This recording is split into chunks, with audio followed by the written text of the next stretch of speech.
लख 84 प्रमते प्रमते दुर्लभ जन्म अब पायो। लख 84 प्रमते प्रमते दुर्लभ जन्म अब पायो। पंचम पातशाही गुरु अर्जन देव जी महाराज का यह शब्द, जिसके बारे आपने फरमाया कि 84 लाख योनियों में भटकते भटकते ना जाने कितने लाखों करोड़ों जन्म भुगतने के बाद जाकर पुण्य कर्म कर बड़े भाग से अब हमें ये इंसान का चोला नसीब हुआ। लेकिन हम में से शायद ही किसी को इस बात का पूरा पूरा एहसास होगा, क्योंकि अभी तो हमें इस बात का ही ज्ञान नहीं कि आखिर ये 84 लाख योनियां हैं कौन सी और कितने अरसे तक हम इन योनियों में भटकते रहे। आप फरमाते हैं कई जन्म भय कीट पतंगा। कहते हैं प्राणी, तू इंसान के जामे में आने से पहले अनेकों जन्मों में कीड़ा और पतंगा बना, और कई जन्म गजमीन कुरंगा। कहते हैं कई जन्मों में तू हाथी मछली और मृग बना, और कई जन्म पंखी सर्प होयो। ना जाने कितनी बार पक्षी और सांपों की योनियों में जन्म हुआ। और इतना ही नहीं, आपने कहा कई जन्म हैवर वृक्ष जोयो, अनेक योनियों में। कहते हैं तुझे घोड़ा और बैल बनाकर खेतों में जोता गया। कई जन्म सैल गिर करया।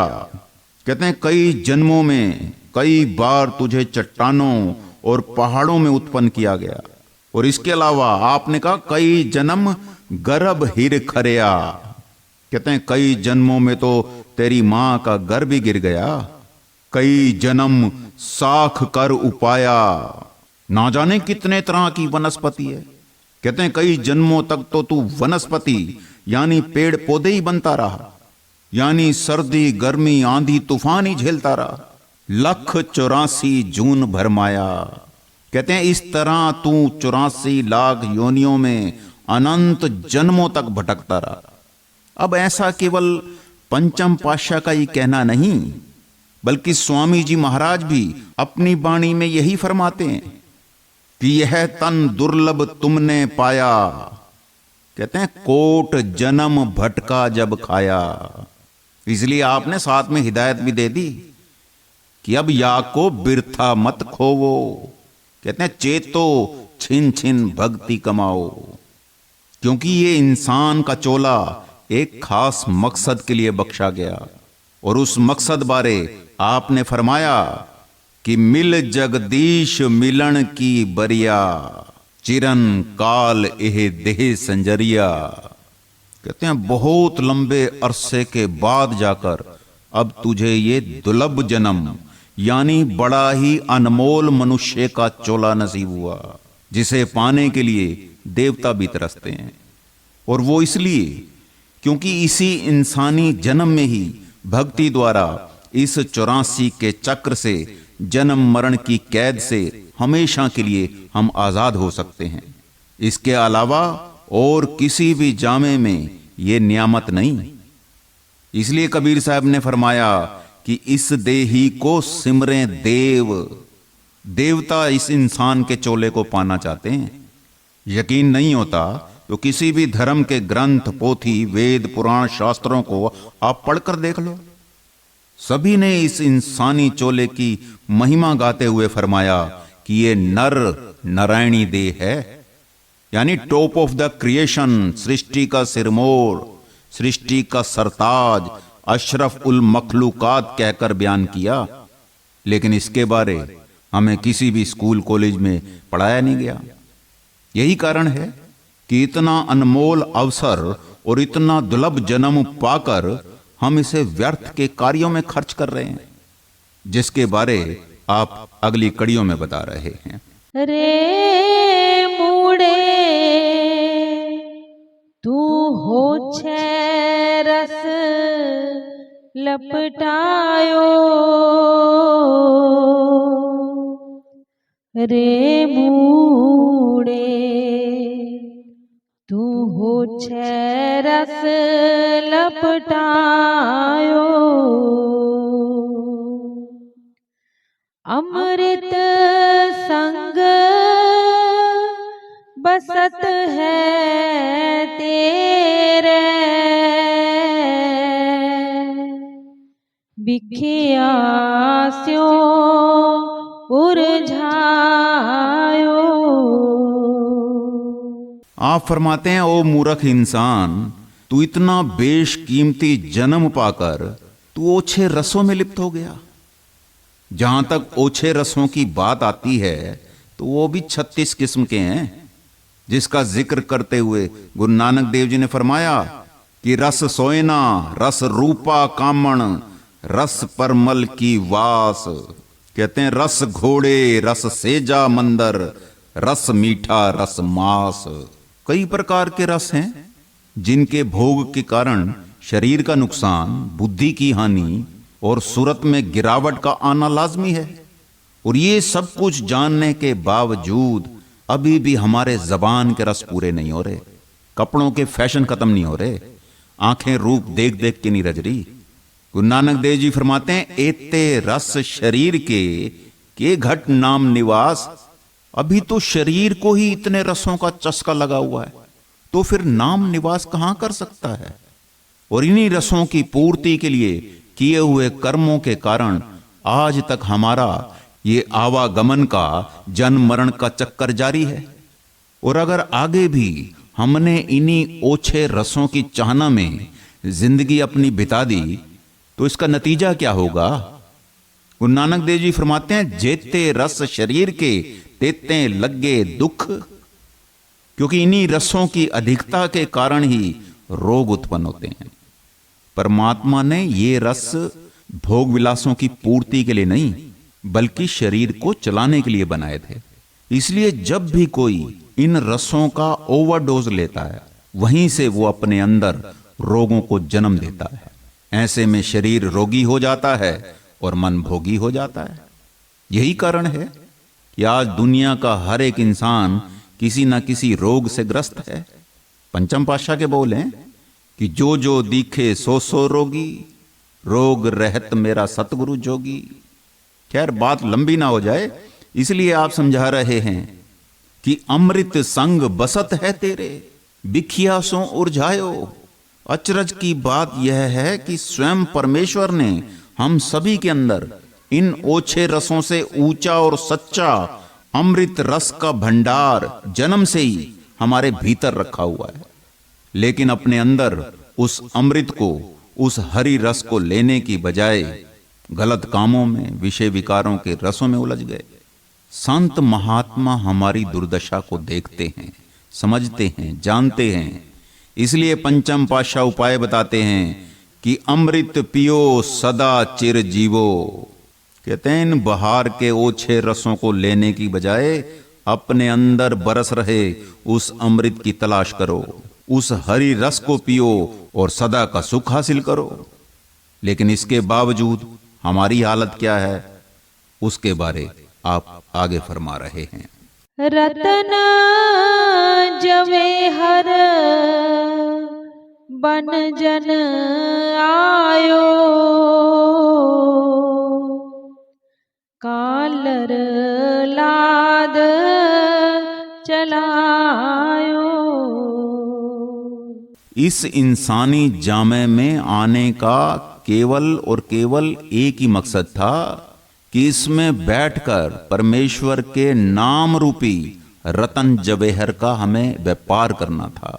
भाव जो इनसे अनमोल, यानी जिसका संसार की कोई वस्तु मोल नहीं लगा सकती, उस परमेश्वर के सच्चे नाम की कमाई करनी थी। लेकिन उसको छोड़कर आपने फरमाया कालर लाद चलायो। कालर मतलब ऐसी बंजर जमीन जिसमें कभी कुछ नहीं उगता। इस मायावी संसार की जितनी भी चीजों को हम हासिल करने के लिए दिन रात भाग रहे हैं, ये सब कलर जमीन की मिट्टी की भांति हैं, जिन्हें हम इकट्ठा किए जा रहे हैं, और जिसका उसके दरबार में कोई मोल नहीं पड़ना, क्योंकि वहां तो केवल एक ही चीज की कीमत है, जिसके बारे आपने फरमाया, नानक के घर केवल नाम। जो नाम परमेश्वर ने हम सब के अंदर पहले से हमारे लिए रखा हुआ है, जिसे पहले आप अमृत कहकर आए, लेकिन वो अमृत नाम गुप्त है, फिर मिलेगा कैसे? तो आपने फरमाया, नाम अमोलक रतन है पूरे सतगुरु पास।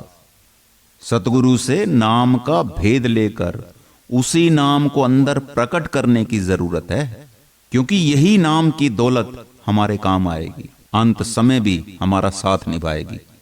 लेकिन इसके बावजूद हम उन चीजों के लिए तड़प रहे हैं जो साथ नहीं जा सकती। जी। जेह कर में तुध रहना बसना, सो कर चित नायो। मरण उपरांत हमारा कहां वास होगा, कभी उसके बारे में हम विचार ही नहीं करते, और जबकि हमें उसके बारे भी विचार करना चाहिए, क्योंकि वो समय हमारे ख्याल में ही नहीं। आप फरमाते हैं, जो घर छड गवावना सो लग्गा मन माहे। संतों ने तो इस शरीर को भी घर कहा है, और इस शरीर के रहने के लिए भी हमने यहां पर कोठियां, बंगले और मकान बनाए हुए हैं। और याद रखें, एक ना एक दिन ये सारे खाली करने पड़ेंगे, यहां तक कि ये शरीर भी छोड़ना पड़ेगा। लेकिन इसके बावजूद हमारा इन्हीं के साथ मोह और प्यार है। आप फरमाते हैं कि जिथे जाए तुद वर्तना तिसकी चिंता ना है। जहां हर एक को एक ना एक दिन तो जाना ही है, लेकिन हमें उसकी कोई परवाह नहीं। स्वामी जी महाराज फरमाते हैं, इस घर से उस घर जाओ, और वो घर जो हमारा असली मुकाम है वो कैसा है, इसके बारे आप फरमाते हैं, नानक बद्धा घर तहां जिथे मिरत ना जन्म जरा। वो घर ऐसा है जहां ना तो किसी को बुढ़ापा आता है, और ना ही कोई दुख तकलीफ, और ना ही वहां किसी की मौत होती है। इसलिए उसे बेगमपुरा भी कहा जाता है, यानी जहां कोई गम ही नहीं। उसी को सचखंड भी कहा जाता है, जहां स्वयं परमात्मा निवास करता है। और वो परमात्मा वास्तव में किस रूप में है, इसके बारे आप आगे फरमा रहे हैं। अटल अखंड प्राण सुखदाई, इक निमख नहीं तुझ गायो। जहाँ जाना सो थान विसारियो, इक निमख नहीं मन लायो। वो परमात्मा महाचेतन शक्ति है, क्रिएटिव पावर है, जो सारे संसार को चला रही है। उसका वास्तविक रूप क्या है? तो आप फरमाते हैं, रूप न रेख न रंग किच त्रय गुण ते प्रभ भिन्न। उसका कोई रूप नहीं, रंग नहीं, आकार नहीं, क्योंकि वह तो माया के तीनों गुणों से भिन्न है। इसलिए उसे केवल अनुभव किया जा सकता है, और वो अटल है, अखंड है, और प्राण सुखदाई, यानी संसार के तमाम जीवों को प्राण देने वाला है, जिसके आधार पर हम जिंदा हैं। तो क्या हमें उसका शुक्राना अदा नहीं करना चाहिए? आप फरमाते हैं, सो प्रभ क्यों बिसरे जै जीवन जिया। ये सब उस मालिक की बख्शिश का नतीजा है, जो कुछ भी आज हमारे पास है। लेकिन हम उसका शुक्राना कैसे अदा कर सकते हैं? गुरु की बताई युक्ति के मुताबिक उसके नाम का सिमरन करना ही उस परमेश्वर का शुक्राना अदा करना है। इसलिए पिछली बात को आप दोबारा दोहरा रहे हैं ताकि हम फिर से भूल ना जाएं। इसलिए आपने फरमाया जहां जाना सो थान बिसारे हो, एक निमक नहीं मन लायो।